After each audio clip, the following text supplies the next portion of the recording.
inspiration from nightmare really came from this thing that I made up in my mind, which was this idea that if I could become what I feared so greatly, it could no longer hurt me. That is flat wrong. Just to tell everyone, that's so wrong, and I learned the hard way that that is the wrong way to look at things. But in my mind, I thought that if I could become the bully, I would no longer be the bully. I thought that if I befriended these people who were so mean to me, that somehow it would be protection, that they could no longer get to me anymore. That was just not the case. And so all it left me with was this version of myself that I absolutely despised. I mean, nightmare for me is like a place in my life that I look back on, I'm like, wow, I'm not proud of that chapter. I'm not proud of who I was in that moment. I'm thankful for all the lessons I learned there, even though I was in a pretty dark place, but it's never a chapter that I want to relive or have to go through again.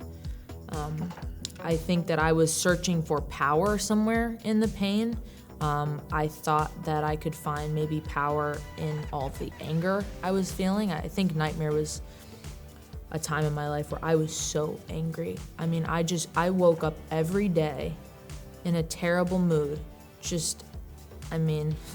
My poor mom who was living with me at the time, I didn't know what to do with myself. I was really stuck, and I didn't know how to make any of it stop. I didn't know how to make any of the pain go away. I didn't know what to do with the kids at school. At this time in my life, I'm still in about 10th grade, and I'm thinking to myself, I've got 3 more years of this. I gotta get through high school. How am I gonna do this? How am I gonna survive? And so whether or not I'm not proud of this, but I did become an absolute monster. I learned a lot, and that's all I have to say about it. I won't ever do it again, but I always say that the bad teaches the lessons that the good can't teach. You sometimes have to go through something so hard to really come out on the other side, and this was a dark chapter for me. So again with Nightmare, in the same way that I did Creature, I wanted to make sure that this really hard-hitting dance track was behind what's actually a very sad message. I've become my worst fear. I've become a nightmare. That's such a line. And it was really me just saying to everyone around me, look at what you've done. I am so scarred now. I'm so hurt. I am so broken from years and years of torment that I have now become the person that I despise. And it's sort of just like, your arms are out. Look at what you've done. Look at what you've made me. And, I'm a massive fan of Lady Gaga, and she's fantastic. And those hard-hitting 808s and Nightmare, it's exactly what I was feeling with my mind. It's like I could feel my heartbeat in my chest. Boom, boom, boom, when that chorus goes.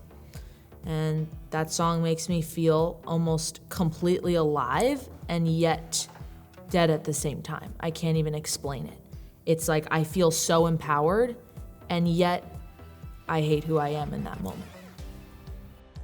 I think that if, Nightmare is the place that you're at in your life, we go through cycles and changes. I think that even as we grow up, the story never stops. So we will find ourselves in these places again. But particularly speaking to, kids who are in high school or middle school who feel that they're in this chapter of their life right now, you have got to hold on. You can't let it take over. It's so easy to sort of just surrender to darkness. Darkness has a way of making you feel safe. It's hard to describe that, but sometimes you just think, wow, the easiest thing I could do would just be to give into it all. You have to hold on. It stops. High school will be over. You have your whole life in front of you, and it took me getting out of school to realize that. I was lucky. My parents tried to be very on top of things with me and not let me slip, too far down. But I didn't really realize until I was about 17 years old, and I'm like, wow, this is almost done. You know, I'm gonna get through this. And so I would say that to anybody, is that there's always light at the end of the tunnel, no matter how dark it gets. It could be the worst situation in the world. It will get better. And in the moment, hearing something like that means nothing. You'll look back in a couple years and realize, though, what everyone was trying to tell you. You know, depression is really, really hard. And I struggle with it to this day. I still have those days I do not want to get out of bed. You know, I want to cancel everything. I don't want to shower. I don't want to brush my teeth. I don't want to do anything. I just want to sit there and I just want to exist. And the thing that has helped me the most, and I think it's something that can help a lot of people, is finding something, whether that be something creative like painting, music, something more like sports, something like writing, baking, cooking. It can be anything. You have got to find something to occupy your time. For me, whenever I feel myself going into that dark place, I immediately take myself out. I look back and I'm like, I gotta get in a studio. I gotta work, I gotta create, I have to write, I have to take all of this angry energy and put it towards something good, put it towards something that I love. And, you know, that's a hard thing to do because, like I said, you don't wanna get out of bed, you know? I write songs in my bed. Sometimes you don't need to leave your bed to do something good for yourself. You can write and paint and do all those things from right there. And I think as far as parents go,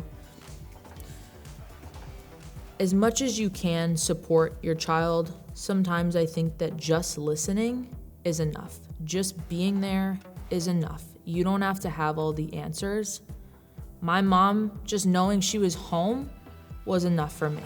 Just knowing she was there, just knowing that if I was having a really hard time, I could walk down the hallway and she was gonna be in her bedroom and I could go in there and talk to her. That was enough. I think parents underestimate just how much their presence means to their kid. Sexuality overall is a very hard topic of discussion for anyone because it just makes us a little bit uncomfortable. It's not really something that we like to talk about, and it's sort of by societal standards we're not really supposed to. For me, the biggest thing that I realized, even though I was being picked on in school and everyone was tearing me apart for, you know, having a girlfriend at the time, and that was a part of who I am, you know? It is what it is. I didn't realize that there was this massive community outside of my school that I went to that was gonna be completely and totally accepting. And so a lot of times, I think when people are struggling with sexuality, you have to remind yourself just how many other people are going through the same things and forming their own family, forming their own community. Like I said, I didn't realize that anything out of those four walls of that school existed. I just thought it would forever be something that people were upset about. It would forever be something that I was not accepted for, until I started finding friends and allies and other people within that LGBTQ plus community. That's when I really found a way to sort of be like, okay, this is good, this isn't bad, this is normal, this is healthy. And so I think for any child struggling with their sexuality, trying to find other people going through the same thing, or, you know, I'm not a huge fan of social media, but the one thing that I think that it does really well is it connects people from all over the world. And I promise you, there are other people out there going through exactly what you're going through. You just have to look for them and you will find them.